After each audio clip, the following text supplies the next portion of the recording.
Hey, I'm Carly Smithson, and I am in We Are the Fallen.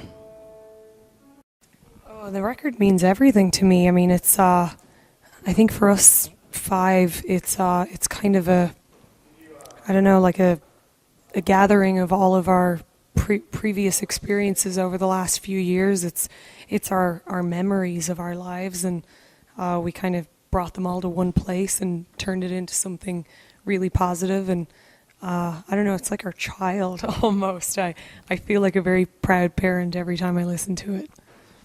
There's so much that everybody's brought to the table.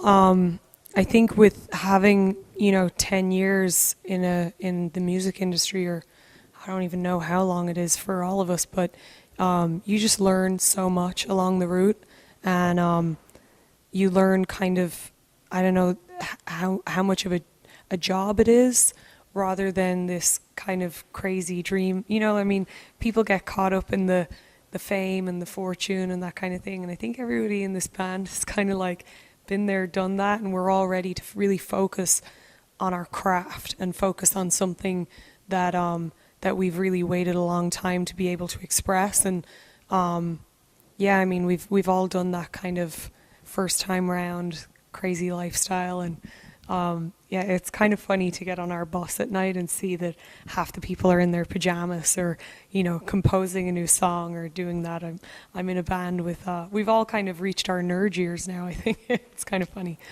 I think we're all just so much focused now than we've ever been in the past, and we all as five people had we were all working on different projects that weren't necessarily for us.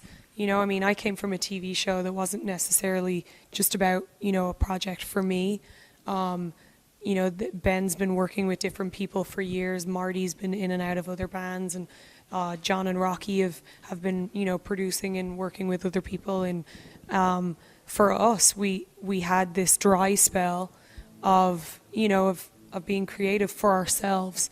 And I think when you finally get to that place, that you have all these things that you're ready to just spit out.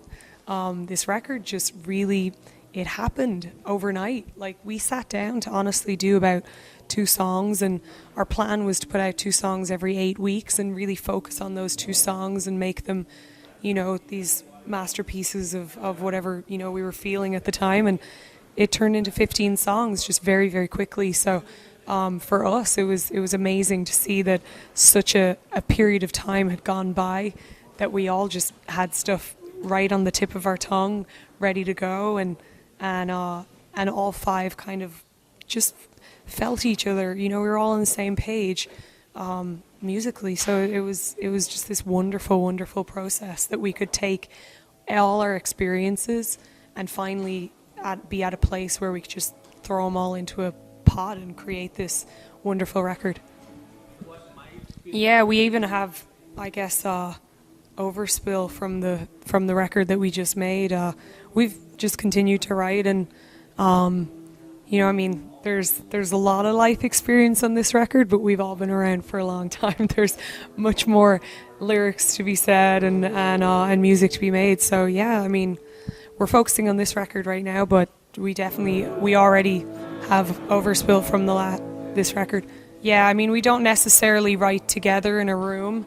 I focus mainly on lyrics and melody. I don't write track, and but they'll go away, and each person will throw something into the middle, and then we all kind of meet together and see what each other's ideas are, and then I'll usually go home, and I like to be in a dark, alone space to just really kind of focus on I like to kind of, when I do write a song, kind of go back into that memory and kind of relive it all over again, and word for word give that experience in the lyrics.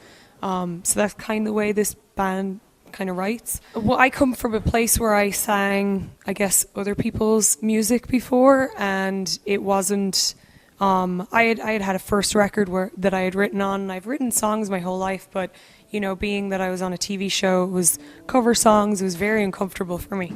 It was a great experience, but I definitely had that longing to have it be my own voice and my own words, and And yeah, getting up on stage, it's just a completely different scenario.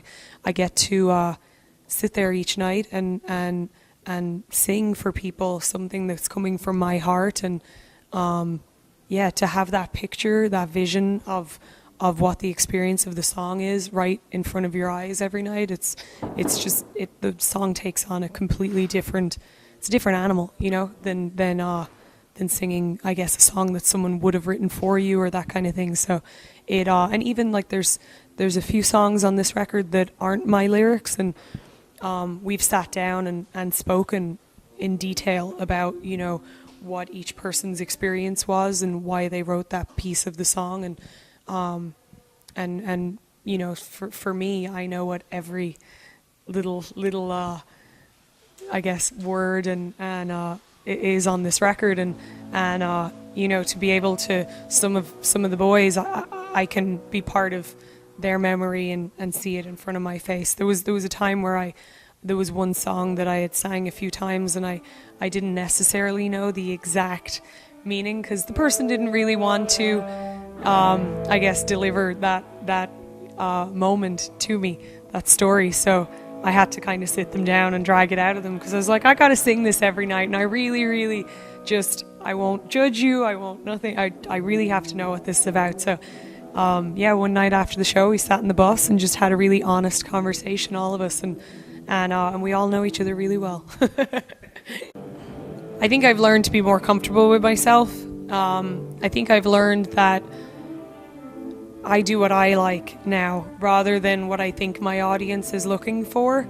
I feel like maybe in the past, you know, I kind of might have, I know that definitely on the TV show, I made myself a little bit more light and I guess kind of less dark. Yeah, I mean, I came from a tattoo shop, and we used to build hot rods when I lived in Atlanta. So going on TV on a major pop TV show, you know, my wardrobe changed a little bit, and I've said this before, I was like Curly Sue in the tights. I was so itchy all the time. I wanted to, you know, get my clothes back on, my normal clothes. But it, yeah, I've learned to completely be open and, I don't know, just free in who I am, and not be, I don't know, I don't play to anybody's wishes anymore. I just do what Carly wants and who Carly is, and that's kind of the main thing for me. I don't feel like you can fool your audience ever, and my fans started to realize, they saw I was uncomfortable, and they all, you know, I started seeing through my fans that, you know, just be yourself, and they love me more for it now, thank God. So it's very cool.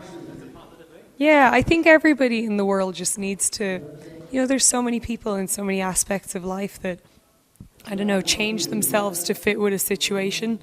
And I'm not saying I change myself ever too much, but, you know, you kind of try and PG yourself or that kind of thing. And I just realized that there's no point. I am who I am, and you know, there's no point in hiding that. And it was the most comfortable day when I got home and put back on my band shirts and tattoo shop shirts and my boots and my jeans and went on my merry way. It's cool.